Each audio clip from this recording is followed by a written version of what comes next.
وہ کس قسم کی سپورٹ لینا چاہ رہے ہیں. مے بی وہ اوباما کا آنے کا ویٹ کر رہے ہیں, مے بی کونڈولیزا رائس کا کچھ اور پلان آف ایکشن. اور سب سے بڑی بات کہ اسرائیل کے ان سارے حملوں کو وہ جائز قرار دے رہے ہیں. مطلب فار گاڈ سیک ایک ڈیموکریٹک الیکٹڈ گورنمنٹ کے اوپر حملے ہو رہے ہیں اور آپ کہہ رہے ہیں وہ ٹیررسٹ آرگنائزیشن. فار گاڈ سیک مطلب a person would be either blind or stupid of the highest order to understand this logic. I don't know why.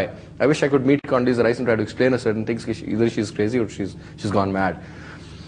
The point is کہ اگر پاکستان پر بھارت حملہ کرتا ہے, پاکستان کی ڈیفنس اسٹریٹجی میں کیا we should straight away go and nuke Israel or what should we do?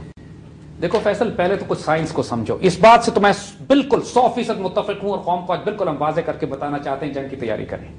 ہم جنگ نہیں چاہتے ہیں, ہمارا دشمن جنگ مسلط کرنا چاہتا ہے. کیوں؟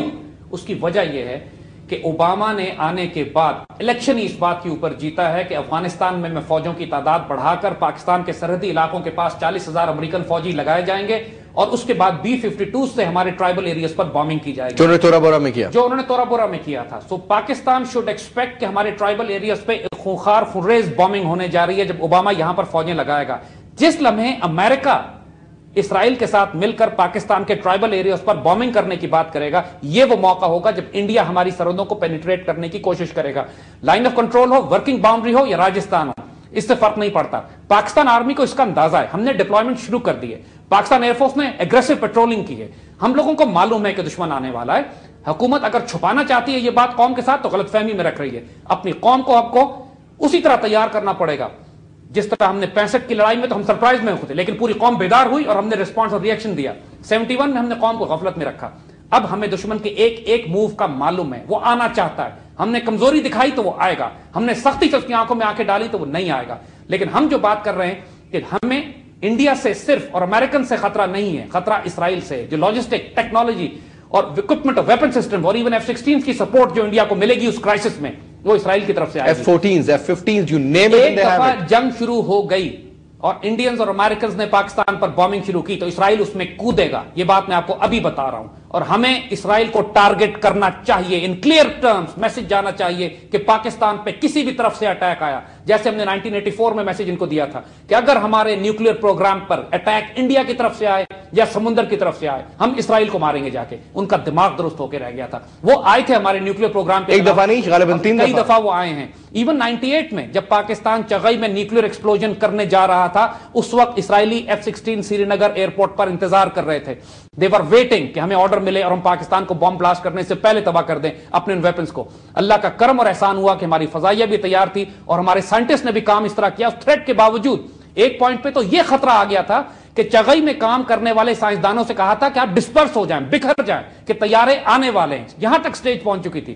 پھر بھی ہمارے سائنٹسٹ وہیں موجود رہے, اسی طریقے سے اپنے ڈیٹونیٹرز اور بمز کو پلانٹ کیا, جگہ پہ رکھا اور اس کے بعد نعرہ تکبیر کہہ کے انہوں نے وہ ایکسپلوژن کیا جو آج دنیا چغئی ایکسپلوژن کے بعد پوری دنیا کو, دشمنوں کو معلوم ہو گیا کہ پاکستان ایک نیوکلیئر ویپن سٹیٹ ہے. اس وقت اگر نیوکلیئر ایکسپلوژن نہ ہوتا تو آج تک ہم نہ کر سکتے. اس کا پورا کریڈٹ ہمارے سائنسدانوں کو جاتا ہے جنہوں نے فیلڈ میں کھڑے ہو کے اس رسک کے باوجود, جب ایئر ڈیفنس وارننگ آ گئی تھی کہ اسرائیلی طیارے حملہ کرنے آ رہے ہیں, پھر بھی انہوں نے وہی کھڑے ہو کے بلاسٹ کیا اس کا. اور جب بلاسٹ ہو گیا تو پھر اسرائیلیوں کے لیے کوئی فرق نہیں پڑتا تھا کہ وہ آئیں یا نہ آئیں, وہ مایوس ہو کے واپس لوٹ گئے. اور یہ بھی بتایا جاتا ہے کہ اس کے بعد دوبارہ جب اٹیک کی بات ہوئی تو یہ سعودی اویکس تھے, انہوں نے ہمیں انفارم کر دیا ایئر فورس واز آل. یہ کئی دفعہ ہو چکا ہے. لہٰذا یہ جو اس وقت فلسطین پر کر رہے ہیں, کوئی مسلمان ملک بغیرتی اور بے شرمی کا ایک عالم ہے, مہن فروختن وچے ارزاں فروختن, انہوں نے وطن کی آبرو, ملک کی امت کی آبرو بیچی اور کیا سستی بیچی. ہاشمی بیچ رہا ہے آبرو دین مصطفیٰ, خاک و خون میں لٹ رہا ہے ترکمان سخت کوش. یہی سب کچھ انہوں نے خلافت عثمانیہ کے وقت کیا تھا. اور یہی وہ حکمران جو اس وقت یہاں پہ مسلط ہیں, وہ ہیں جو خلافت عثمانیہ توڑنے کے بعد انگریزوں نے مسلط کیے تھے ان جگہوں کے اوپر.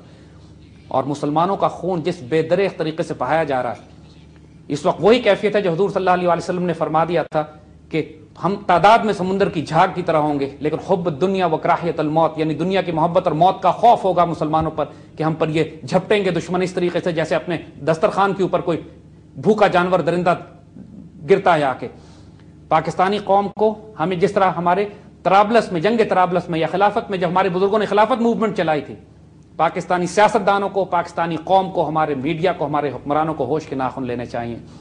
کوئی جلسہ پاکستان میں نہیں ہوا کسی سیاسی جماعت نے نکل کر اس بات پر احتجاج نہیں کیا, کسی نے امریکیوں کے ایمبیسی کے باہر آ کے پروٹیسٹ نہیں کیا, کوئی یہاں ڈونیشنز اکٹھے نہیں ہوئے, کوئی پاکستانی ملٹری نے ابھی تک تھریٹ کیوں نہیں کیا. They should make a threat. جب ہم انڈیا کو تھریٹ کر سکتے ہیں تو ہمیں اسرائیل کو بھی تھریٹ کرنا چاہیے اس بات پر کہ تم مسلمانوں کا اس طرح قتل نہ کرو. دیکھو اللہ کے یہاں بہت سخت جواب دینا پڑے گا ان حکمرانوں کو جو دیکھ رہے ہیں اس طرح مسلمانوں کا سلاٹر اور اس کے باوجود صرف اپنی کرسیاں بچانے کے لیے خاموش بیٹھے ہیں.